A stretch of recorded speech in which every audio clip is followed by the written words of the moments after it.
CIPET exam की सबसे ख़ास बात ये है कि इसमें कोई भी नेगेटिव मार्किंग नहीं है और इसे मैथ प्लस बायो दोनों के स्टूडेंट दे सकते हैं।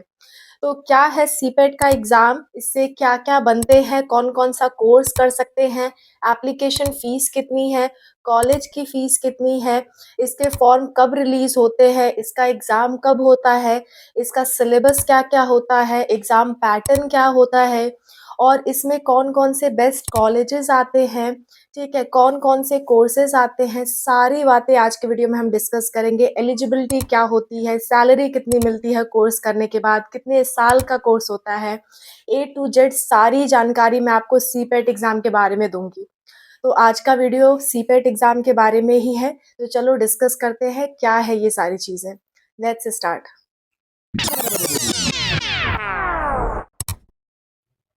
Hello everyone, welcome to spark of classes. This is Suman Yadav. CPET CPET का फुल फॉर्म होता है कॉमन पैरामेडिकल एंट्रेंस टेस्ट। ये ना सिर्फ यूपी में, बहुत सारे स्टेट्स में होता है, पर फिलहाल मैं सिर्फ और सिर्फ यूपी के स्टूडेंट्स के लिए बात कर रही हूँ। यूपी सीपेट एग्जाम के बारे में बात कर रही हूँ। यूपी सीपेट का एग्जाम एक यूनिवर्सिटी कंडक्ट कराती है, अटल बिहारी वाजपेयी मेडिकल यूनिवर्सिटी, जिसे हम ABVMU कहते हैं।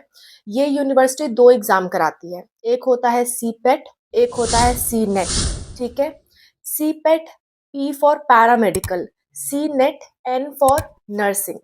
तो नर्सिंग होता है, सी नेट वाला होता है सिर्फ नर्सिंग के लिए कि अगर आप BSc नर्सिंग करना चाहते हो तो आप सी नेट का एग्जाम दे सकते हो।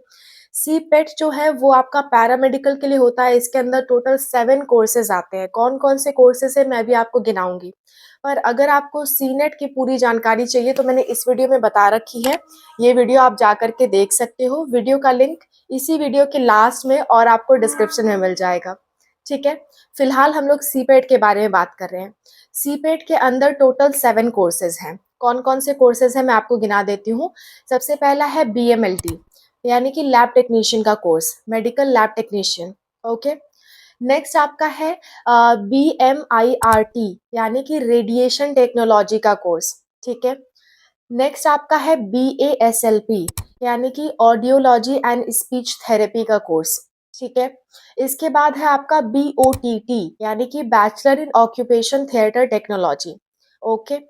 Operation theatre technology. इसके बाद है BOT, यानी बैचलर इन ऑक्यूपेशनल थेरेपी।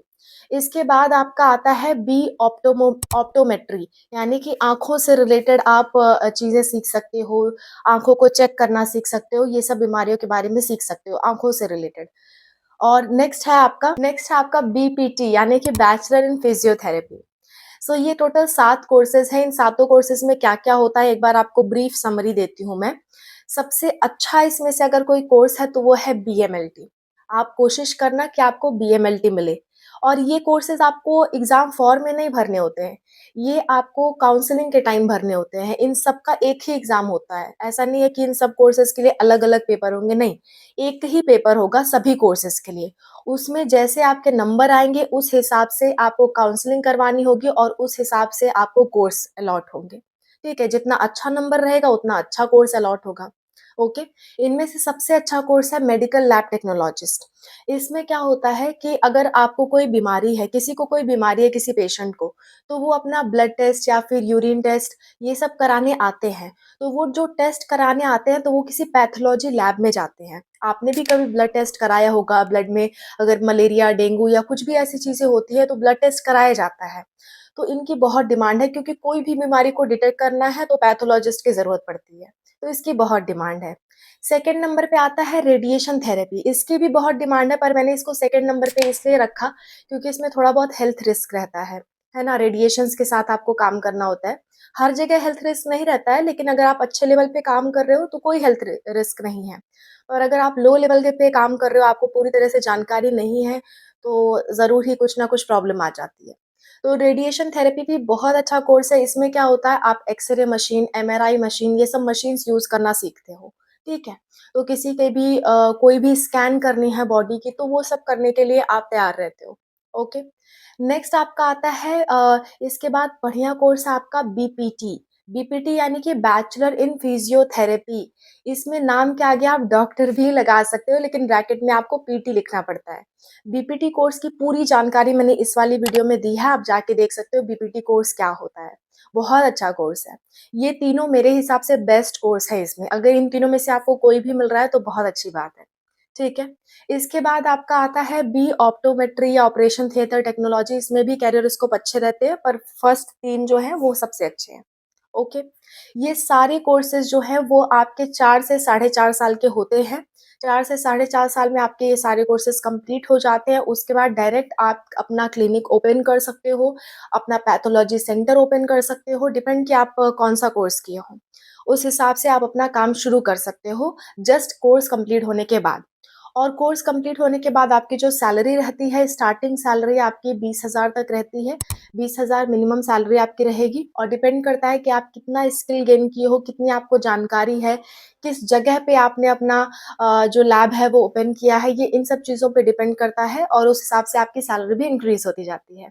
अगर आपने किसी बहुत अच्छी जगह लैब ओपन किया है, तो आपकी सैलरी लाखों तक भी जा सकती है आपकी स्किल्स के साथ, ठीक है? तो ये सारी चीज़ें हैं। पर हाँ, अपना खुद का ओपन करने में थोड़ा-सा पैसे की इन्वेस्टमेंट होती है, तो अगर आप वो इन्वेस्टमेंट कर सकते हो, तो अपना खुद का तुरंत ओपन कर लेना, उसमें सबसे ज़्यादा बेनिफिट है। पर अगर नहीं कर सकते हो, तो आप डायरेक्ट किसी हॉस्पिटल में जॉब भी कर सकते हो। ओके? तो ये आपका करियर स्कोप थोड़ा-सा मैंने बता दिया। अब इस एग्ज़ाम के बारे में बात कर लेते हैं। जो सीपेट का एग्ज़ाम है, इसमें टोटल आपके 4 सेक्शंस होते हैं। जो पेपर है, उसमें 4 सेक्शन होते हैं। सबसे पहले आपका पूछा जाता है फिजिक्स, केमिस्ट्री, बायोलॉजी या मैथ। अगर आप मैथ से हो तो मैथ, बायोलॉजी से हो तो बायोलॉजी, ठीक है?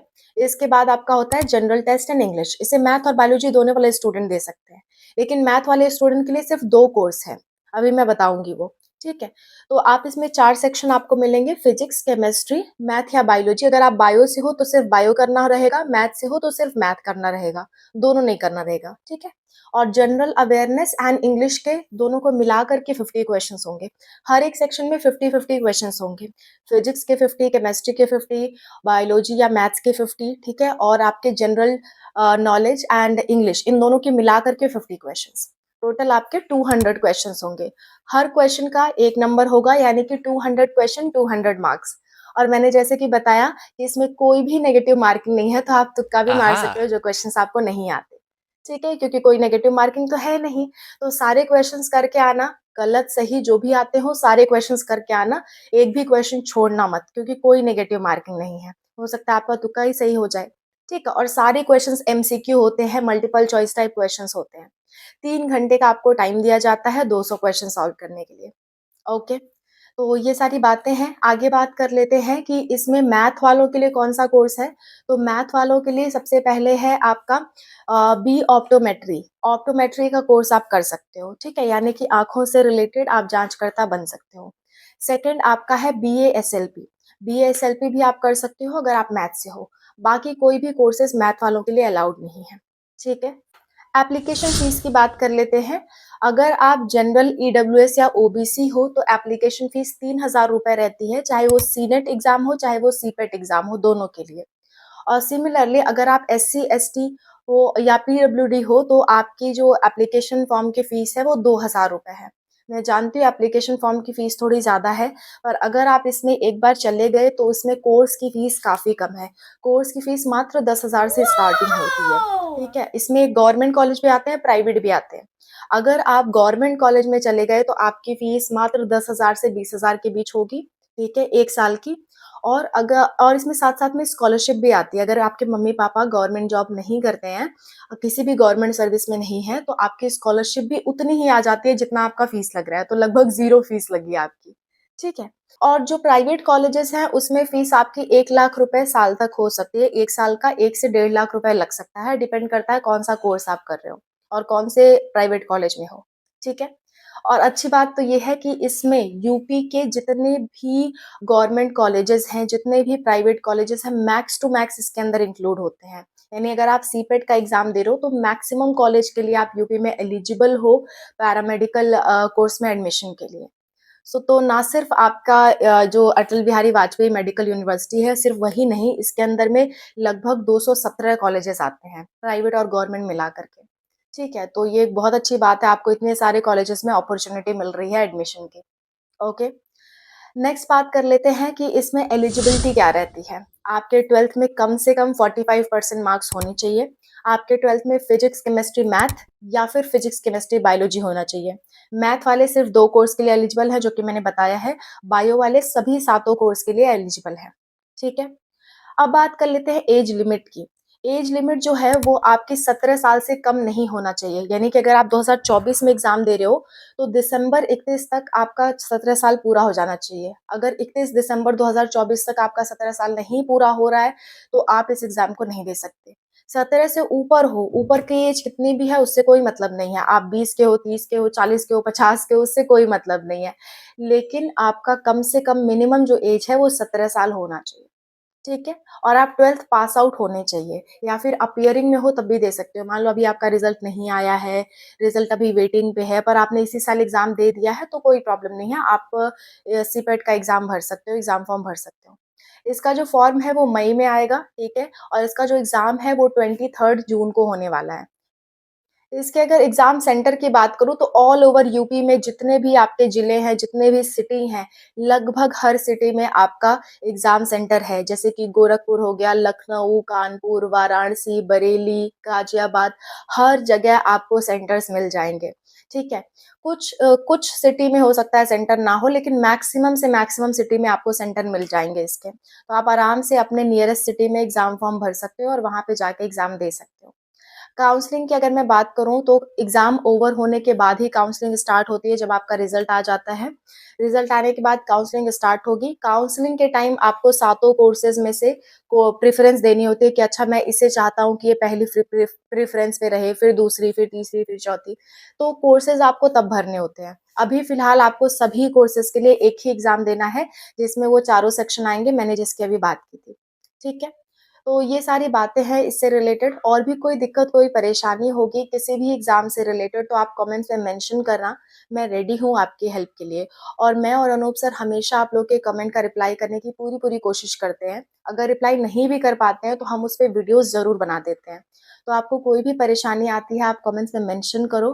We both are ready to help you. Bye, take care.